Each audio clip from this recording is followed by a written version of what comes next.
Halo semuanya, selamat datang kembali di channel Brambang. Di video kali ini, saya telah menyiapkan informasi seputar dunia balap MotoGP yang pastinya terupdate untuk Anda. Selamat menyaksikan.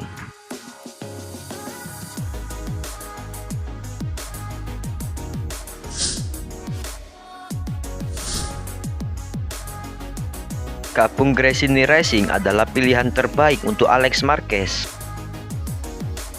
Alex Marquez sudah memutuskan untuk bergabung dengan Gresini Racing untuk MotoGP musim depan.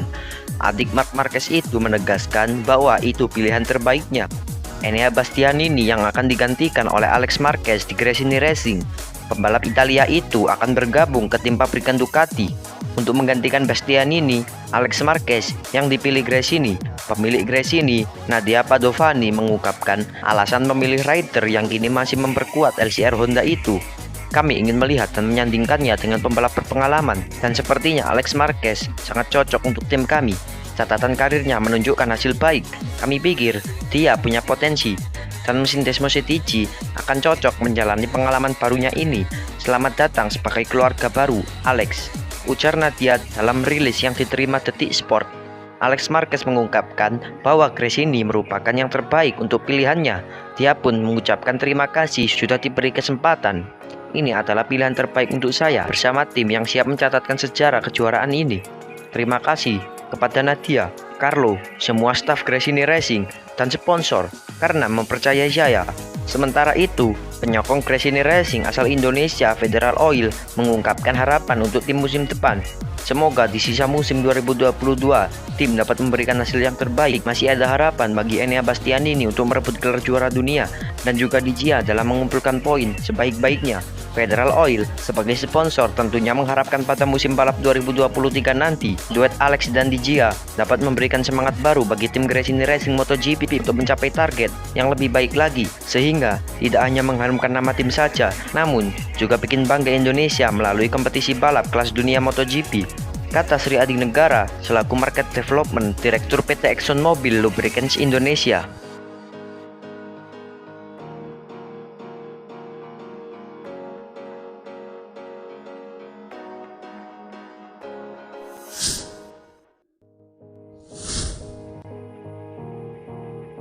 Jadi pencetak sejarah MotoGP Indonesia sampai terusir dari tim sendiri, Miguel Oliveira diam-diam dapat backingan. Hervé Poncharal selaku bos KTM Tech3 pahami situasi Miguel Oliveira yang terdepak dari tim pabrikan hingga menolak kursi tim satelit. Pembalap tim pabrikan KTM saat ini, Miguel Oliveira sebenarnya menjalani musim MotoGP 2022 dengan tidak terlalu buruk. Torehan terbaiknya di musim ini adalah saat pembalap Portugal itu menang di MotoGP Indonesia 2022. Sayangnya, setelah MotoGP Indonesia 2022 yang menggelar seri kedua itu, Miguel Oliveira terus terlempar dari posisi 5 besar. Pembalap berusia 27 tahun itu seringkali hanya mampu finish di area 10 besar. Performa itu nampaknya belum cukup untuk memuaskan Pit Beirer selaku bos KTM. KTM bahkan telah resmi mendatangkan Jack Miller untuk bertandem dengan Brad Binder di musim depan. Oliveira sebenarnya tak dilepas oleh KTM begitu saja. KTM masih ingin melihat sang pembalap memperkuat KTM dengan mengisi satu tempat di tim satelit. Sayangnya, upaya itu tidak diindahkan oleh Miguel Oliveira yang merasa dirinya masih pantas berada di tim pabrikan. Hervé Poncharal selaku bos KTM Tech3 memahami situasi sulit yang dialami Miguel Oliveira. Baginya, keegoisan Miguel Oliveira dibutuhkan semua pembalap untuk bisa bersaing.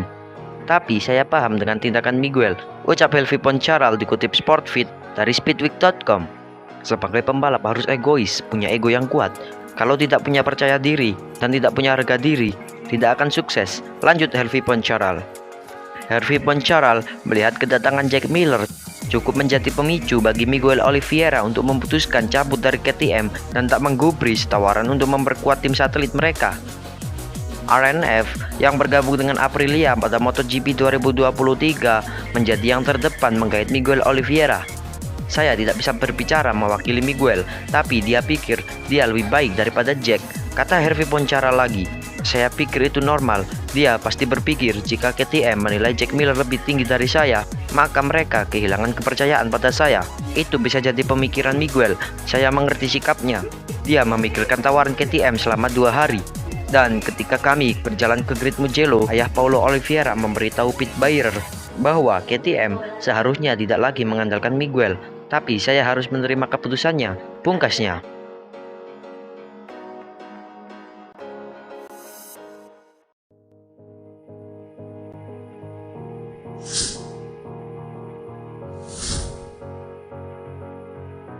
Pembalap Ducati Lenovo, Jack Miller, mengungkapkan rahasia di balik kehebatannya melibas lintasan basah di MotoGP 2022. Pria asal Australia itu mengaku sudah terbiasa berlatih di lintasan tanah untuk bisa beradaptasi dengan aspal yang basah. Ya, seperti diketahui, Jack Miller seringkali dijuluki sebagai pembalap spesialis hujan. Pasalnya, pembalap berusia 27 tahun itu mampu tampil api ketika kondisi lintasan basah. Sejauh ini, dia sudah meraih 2 kemenangan dari 3 kemenangannya di MotoGP saat balapan berlangsung di trek basah. Kemenangan pertama diraih oleh Jack Miller di MotoGP Belanda ketika masih memperkuat Mark VDS Honda. Kemudian, kemenangan kedua diraih oleh Jack Miller di MotoGP Prancis pada 2020. Kala itu, dia sudah menjadi pembalap tim pabrikan Ducati. Jack Miller pun mengungkap kunci kesuksesannya sebagai pembalap spesialis hujan. Dia sering berlatih di lintasan tanah. Dia mengatakan bahwa orang Australia memang terbiasa untuk mengendarai motor yang berbeda. Jalur tanah sedikit ada hubungannya dengan itu. Juga berperan bahwa kami orang Australia terbiasa mengendarai sepeda motor yang berbeda. Kami bergaul dengan semua jenis sepeda motor, sehingga tidak masalah, kata Jack Miller dilansir dari Speedweek Minggu 24 Juli 2022. Lalu rahasia lainnya yaitu karena dia selalu berupaya untuk memiliki feeling yang bagus dengan motornya. Karena dengan begitu, balapan di lintasan basah akan terasa tidak jadi masalah. Jika saya tidak mengerti bagaimana menangani sepeda motor saat hujan, maka saya ingin belajar sampai saya mengerti. Jika Anda memiliki perasaan baik untuk sepeda, itu pasti akan membantu Anda di jalan basah, ucapnya. Anda kemudian akan mendapatkan pemahaman yang sangat baik tentang apa yang dapat Anda harapkan dari ban, bagaimana kondisinya dalam kondisi hujan seperti itu, dan seberapa banyak Anda dapat memuatnya. Tapi, gaya berkendara saya juga membantu dalam hujan sepanjang jalan saya menggerakkan motor, pungkas Jack Miller.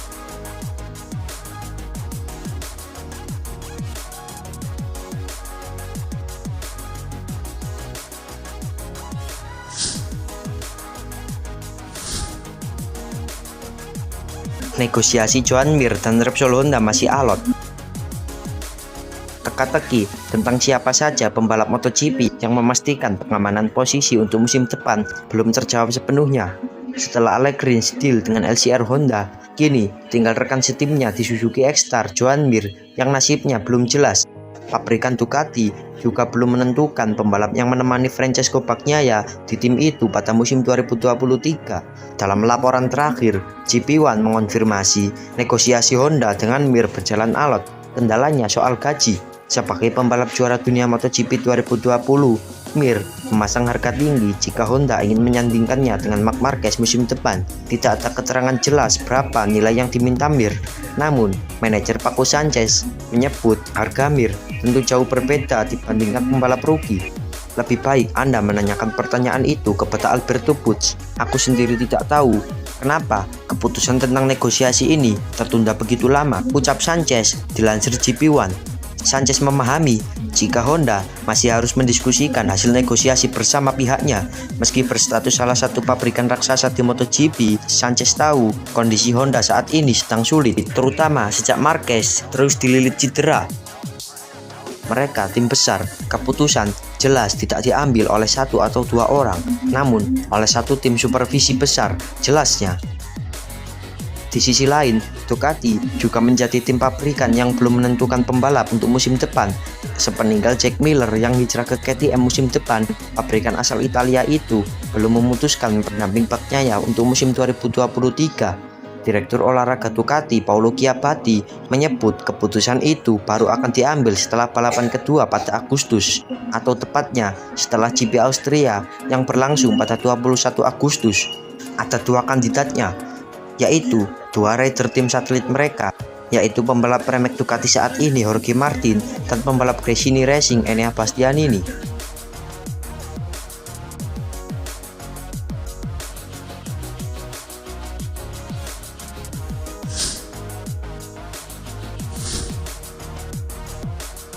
Joan Mir tak kunjung diumumkan sebagai pembalap Repsol Honda untuk MotoGP 2023 gara-gara pembalap ini.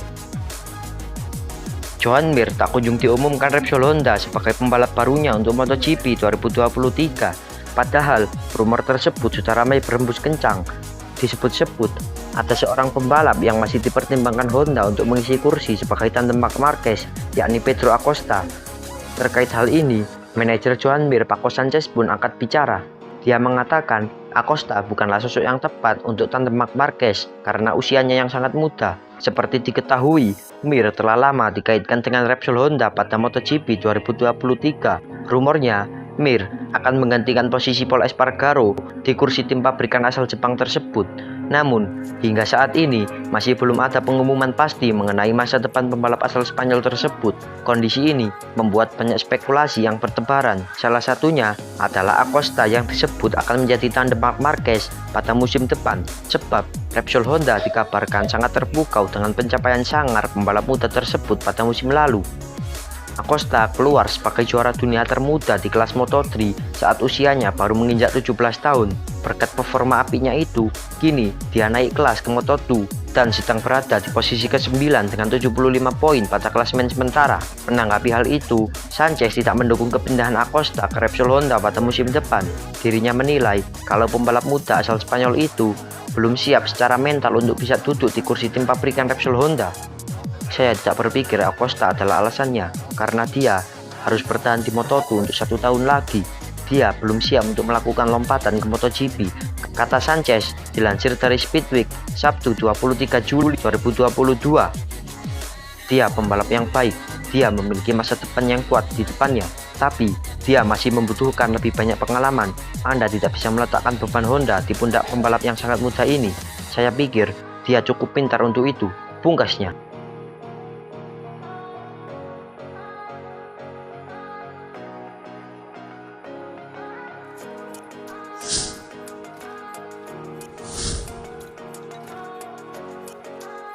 Sekian dulu video kita hari ini. Sampai jumpa di video selanjutnya.